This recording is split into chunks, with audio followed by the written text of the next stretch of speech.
Welcome to Madurai வீட்டு சமையல்.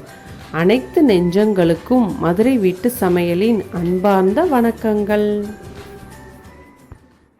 இன்றைக்கி முருங்கைக்கீரை செய்கிறதுக்கு ஒரு பாத்திரம் எடுத்து அளவு தண்ணி வச்சாச்சு. இது உப்பு தண்ணியாக இருந்தால் ரொம்ப நல்லது. நான் போர் வாட்டர் தான் எடுத்து வச்சுருக்கேன் கீரை அவிக்கிறதுக்கு. தண்ணி நல்லா சூடாகட்டும். அதுக்குள்ளே நம்ம கீரையை வாஷ் பண்ணி எடுத்துகிட்டு வந்துடலாம். நார்மல் வாட்டரில் கீரையை ஒரு 3-4 டைம் நல்லா வாஷ் பண்ணி எடுத்துக்கலாம். அதில் இருக்கிற கசடு பூச்சி ஏதாவது இருந்தாலும் அதிலே போயிடும். முருங்கைக்கீரை நம்ம உடம்புக்கு ரொம்ப ரொம்ப ஹெல்த்தான ஒரு ஃபுட்டு. கீரை நல்லா வாஷ் பண்ணி எடுத்தாச்சு. நல்லா பசேர்னு இருக்குது கீரை, நல்லா பிரைட்டாக நல்ல க்ரீன் கலரில் உலை காஞ்சிருச்சு. இப்போ கீரையை போட்டுக்கலாம். இப்போ ஒரு கட்டு கீரை அப்படின்னா ஒரு 1.5 கப் அளவு நீங்கள் வாட்டர் எடுத்துக்கோங்க. கரெக்டான அளவாக இருக்கும். அப்ராக்சிமேட்டாக கொஞ்சம் எக்ஸஸ் ஆனாலும் பரவாயில்ல. கீரை நல்லா வெந்ததுன்னா நல்லா டேஸ்ட்டாக இருக்கும். கீரையை கொஞ்சம் அப்படியே நல்லா கிளறி விட்டலாம். லைட்டாக வெந்துச்சு அப்படின்னாலே ரொம்ப கம்மியாயிரும் கீரை. பாத்திரம் ஒரு அகலமான பாத்திரமாகவே எடுத்துக்கலாம் முருங்கைக்கீரை வேக வைக்கிறதுக்கு. கீரை நல்லா வெந்துருச்சு. ஒரு 3/4 பக்குவம் நல்லா வெந்ததுக்கப்புறம் நல்லா கிளறி விட்டுறணும்.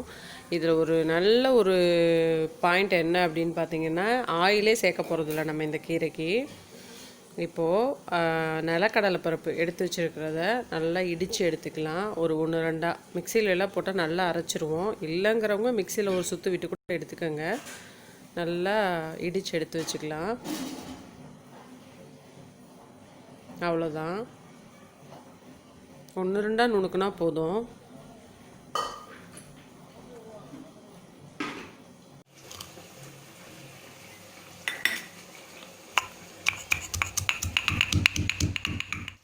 நெக்ஸ்ட்டு சின்ன வெங்காயம் இடிக்கல்ல போட்டு அதையும் நல்லா 1-2 தட்டி எடுத்துக்கலாம். கீரை நல்லா வெந்துருச்சு. நல்ல ஒரு க்ரீன் கலராக ஒன்றோட ஒன்று கலந்துருச்சு. இந்த தண்ணி இஞ்சுறதுக்கு முன்னாடி ஒரு 5 மினிட்ஸ் முன்னாடி சீரகம் ஒரு 1/4 டீஸ்பூன் சேர்த்துக்கலாம். சேர்த்து நல்லா கிளறி விட்டுறலாம். முருங்கைக்கீரையில் நிறைய சத்துக்கள் இருக்குது. அவ்வளோதான், போட்டு நல்லா கிளறிடணும். இப்போது இடித்து வச்ச வெங்காயம் இதை அதில் சேர்த்துக்கலாம். இந்த தண்ணியிலே இதெல்லாமே வெந்துடும். இன்றைக்கி வித்தவுட் ஆயிலில் தான் நம்ம பண்ணிகிட்ருக்குறோம். முருங்கைக்கீரையில் கால்சியம், பொட்டாசியம் 300 வகையான நோய்களுக்கு நல்லதுன்னு சொல்கிறாங்க.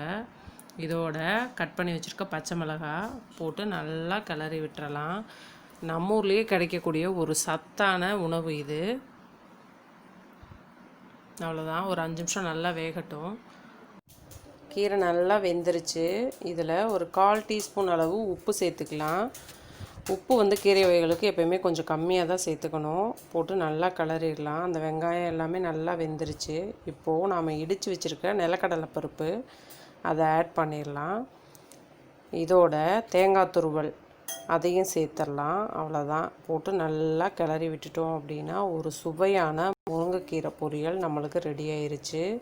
நம்ம உடம்புக்கு ரொம்ப ரொம்ப ஹெல்த்தான ஒரு வகையான கீரை இது. கண்டிப்பாக நீங்கள் எல்லோரும் வீட்டில் இதே மெத்தடில் ட்ரை பண்ணி பாருங்கள். டேஸ்டியான முருங்கைக்கீரை ரெடி ஆயிடுச்சு. Happy cooking with home cooking. Thank you for வாட்சிங்.